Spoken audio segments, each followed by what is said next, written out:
In this presentation, I will be talking about how organisations help society get into sports, as well as the platforms that they need to climb to reach the section they want to stay at.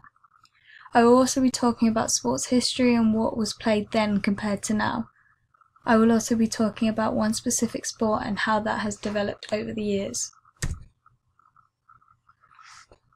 Through the development of sport activities, the monarchy and religion would have had a massive impact on the activities that were allowed. In 1509, when Henry VIII was in power, a lot of the sports were allowed because he was a big lover of sports. For example, he loved hunting, wrestling, and real tennis. Next, mob games were introduced in 1558, where Queen Elizabeth I was in power, as well as animal baiting.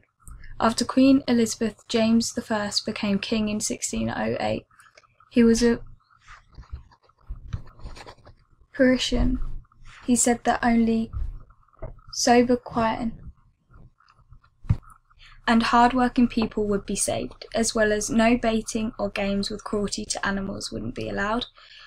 Parliamentarian Puritan carried on during the execution of Charles L. Oliver Cromwell in 1649. It was a bleak time for sport during that period because they believed that sport should not involve wagering, violence, or cruelty. However, this all changed in 1660 when Charles II came into power. It was the restoration of the monarchy, which means that it is a restoration of banned sports. Also, 11 years later in 1671, game laws were introduced, so ordinary people would stop hunting. And finally, in 1714 to 1790, it was the Havanera era, which included the Industrial Revolution. Therefore, steam trains were introduced, which allowed public schools to travel to different schools to compete against each other. Aristocracy would include dancing and hunting. Rich people would go hunting for entertainment, however poor people would go hunting for survival. As well as to entertain themselves, they would drink in a tavern and play billiards because there wasn't internet or social media as a distraction, so they would socialise with everyone at the local tavern. Rich people would wager against their footmen to win a race against other people's footmen. Back then they would also do market days, which means that they would gamble against things like cockfights. Also, before the Industrial Revolution in the countryside, they would compete in cheese rolling and shin kicking, which still carries on in this day and age. It is a localised event where everyone in the village comes to support the people taking part.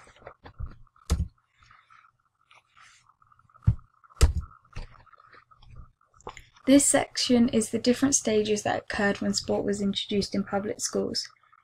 In stage 1, which is the barbarian stage, also known as pre-change, was where the boys would run the sports by themselves independently. They would wager against themselves to whether or not they would win. A lot of bullying would occur because there wasn't any adult supervision. Also, there were a lot of different versions for one sport because there wasn't any fixed rules put in place. Stage 2, the Ardennial stage, was where the behaviour was more controlled. The facilities to play games were developed, meaning pitches were starting to be marked out. Rules were also starting to be introduced. In stage 2, the Clarendon Report was introduced in 1894 by Queen Victoria to create a report to investigate the 9 leading schools in England. Also in stage 2, national governing bodies were introduced, for example the FA in 1863, as well as the Amateur Athletes Association. Stage 3, the athleticism, is the final stage where the leaders spread passion across the world. They also introduced the modern Olympics in 1896.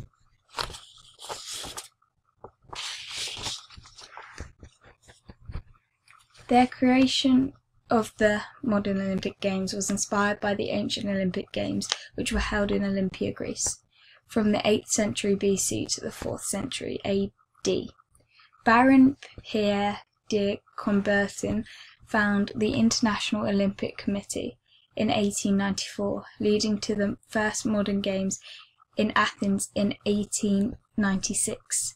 The IOC, which is the International Olympic Committee, is the governing body for the Olympic movement, which, with the Olympic character defining its structure and authority. The evolution of the Olympic movement during the 20th and 21st century has resulted in several changes to the Olympic Games. Some of these adjustments include the creation of the Winter Olympic Games for the ice and winter sports, as well as the Paralympic Games for athletes with a disability, as well as the Youth Olympic Games for teenage athletes. The Deaf Olympics and Social Olympiad, also endorsed by the IOC, and the IOC has had to adapt to a variety of economic, political and technological advances. In the 19th century, a gentleman amateur would be a wealthy man that took part in sport because they loved to participate. Also, they wouldn't get paid because they were rich enough to play the sport in their own time. Therefore, working class professionals would be paid for playing the sport because they would have less free time to play, meaning they would need the money to make up for the loss of money for a day's work. They would also be paid because they were good at a sport and the team needed their participation. However, in the 21st century, an amateur is someone that isn't skilled for that sport. They do it for fun and don't get paid. With a professional in the 21st century would get paid and be more likely to make millions. In the 19th century, it was often your class that determined whether you were an amateur or a professional.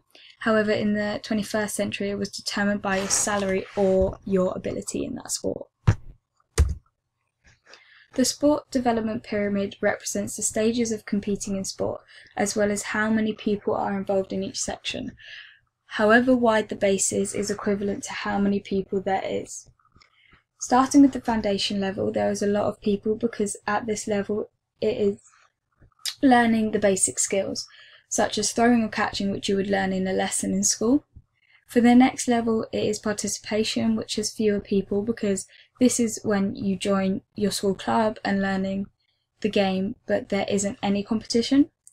However, with performance, there is less people than the other two because this is where you would join a county team and would be a competitive nature to the game. You would also start training in your own time instead of just when you have a training session. And finally, the excellence level is at an Olympic level, where they would be very few people. Also, you would have a coach and a training program to make sure you are on track to winning the competition. The reason there are so little people at excellence is because you have to stick with your training and sport to be able to get to that level, and unfortunately a lot of people drop out after the participation level because of boredom, social issues or movement on from school to college with lack of time. With my sport, which is stall ball, at foundation level it would be learning how to catch a ball that has been hit or hit a slow ball. Then at participation level it would be learning the rules of the game as well as the skills for different positions in a game situation and joining a club to compete with local teams. Next, with performance, it would be a Stall Ball England level, which is divisional, where you compete against other divisions. Stall ball doesn't have an excellence because it is a local sport and isn't performed around the world, for example at Olympic level. The foundation and participation levels are to do with mass participation, which means that there are a lot of people starting to get into sport and learning new skills as well as the rules.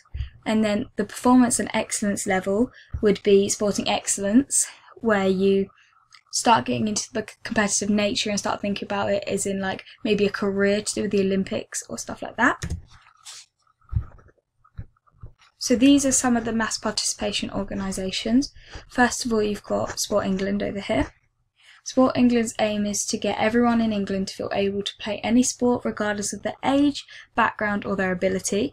They have set up an equality scheme which allows people that feel pushed to the side due to their culture or age to be able to participate in sport and get involved with other people from different backgrounds. They want to be able to encourage young children and adults to join in with any type of physical exercise to reduce the amount of drop-off. One of their strategies is to develop sporting activities for girls and women, as well as people with disabilities. They also want to reach out to more diverse communities. Next is DCMS, the Departure of Culture, Media and Sport. They want to promote Britain abroad, basically.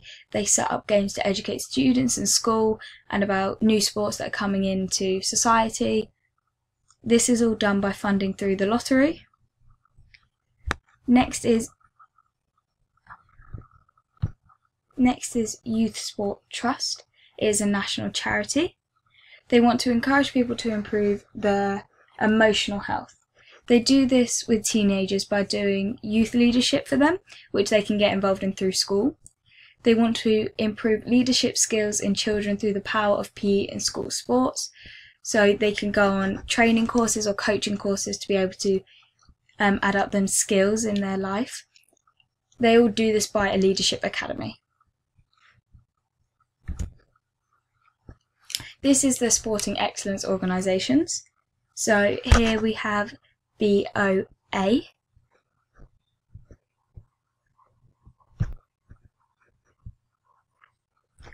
It is an independent organisation. There isn't any funding because it is privately funded.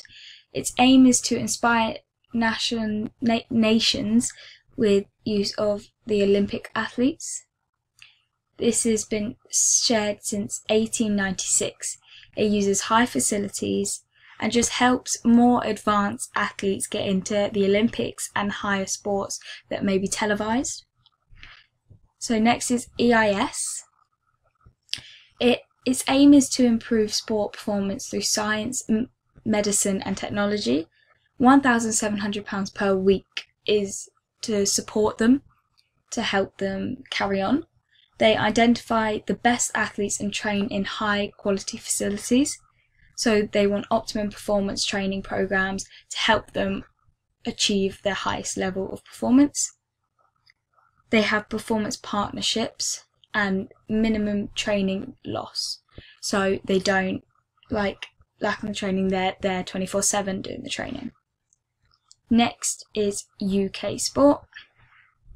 So it is UK Sport's role to ensure that the resources available to support are Olympic and Paralympic athletes. So they target to maximise their chance of medal success. UK Sport's investment principle means they refine excellence, support talent and challenge underperformance. They strive to invest the right resources to help their athletes, for the right athletes and for the right reasons. Now I'll be talking about my chosen sport, which is stallball. It's a Sussex sport, and I'll just explain a bit about it. Stallball started in the 15th century. It was an ancestor of cricket. It was called cricket in the air because the game resembles the rules and play of cricket. Stallball was originally played by milkmaids who used their milking stools as a wicket. From up until the Second World War, stallball was a popular sport around Sussex. However, as the war, the popularity of the game faded. The sport was a very mixed sport when it was being developed. However, nowadays it's more focused on women's league. On the other hand, there is a mixed league where half are men and half are female to balance out everyone's skills. The National Stallball Association was created in 1979 to promote and expand stallball. Stallball was only recognised as a sport in 2008 by the Sports Council. The National Stallball Association changed its name to Stallball England in 2010. On the advice of the Sports Council, it was recognised as a national governing body for Stallball England in 2011. Some variations are still played in some schools. Teams can be ladies only or mixed. There are ladies' leagues in Sussex, Surrey and Kent and mixed leagues in Sussex. This is different than in the 15th century because they would all play together, men and women, and they would even have men's games. However, now it's women or mixed only.